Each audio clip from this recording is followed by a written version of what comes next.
You know, Guy, every actor who's from Australia has that Sydney, LA flight down pat. They got the system to endure that flight. What do you do when you're in the air for 14, 15 hours? Sleep.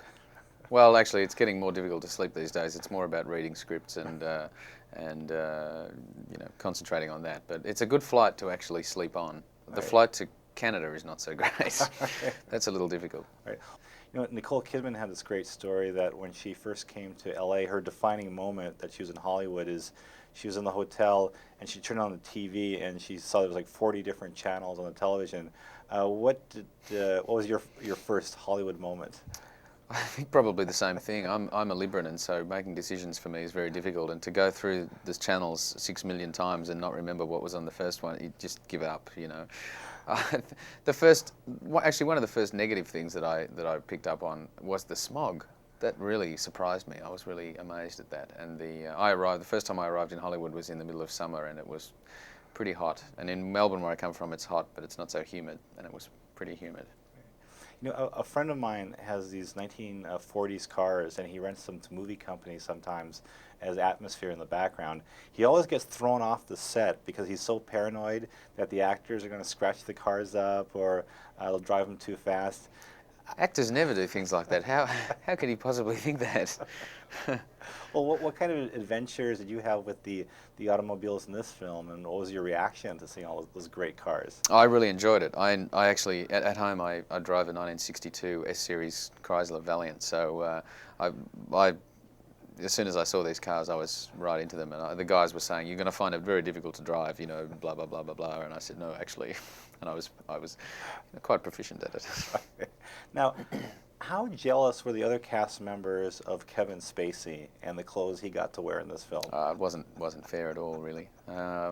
Yes, definitely. Every day when Kevin turned up on set, the talk of the town was the latest jacket or the latest fabulous tie. Quite envious. You know, I've never seen Priscilla, Queen of the Desert, and saw this film. I never read the press notes before I see a movie. I knew Russell Crowe was a New Zealander and growing up in Australia. I had no idea that you were not American. Uh, This is a good thing, yeah. then. How many people walk into this room today and are shocked to find out that you are Australian, that you're not a Native American? Well, a lot of people are saying wonderful things about us pulling off the American thing and it working. A lot of people do know that I'm Australian, having seen Priscilla, obviously. But it's just really nice to know that it worked. I mean, it's a difficult thing to step into a whole other country and try and convince the locals that you are one of them. And if it works, then great. Curtis had faith in us, obviously. So, what was the big test that you knew that you could pull off the accent? Did you like go to a store someday and one day and just try it out?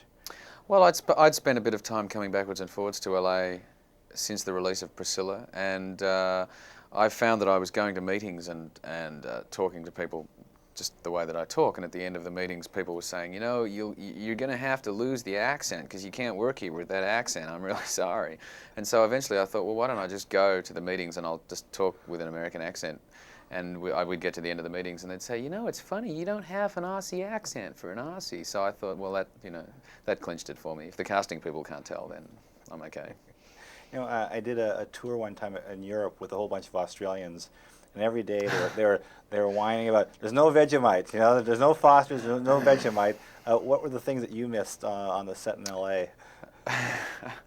Well, it certainly wasn't the Vegemite and the Fosters because I don't drink beer and I don't eat Vegemite. I don't know, actually. Russell was so intent on having so many Australian things sent over that I felt like I was at home anyway. He was very keen on spreading the Australian confectionery amongst the American crew. So part of me felt like I was at home, so I didn't miss a great deal. What was he sending over? Oh, just a variety of chocolate bars and what we call lollies, sweets. Trying to let everyone have a taste of what it's like at home.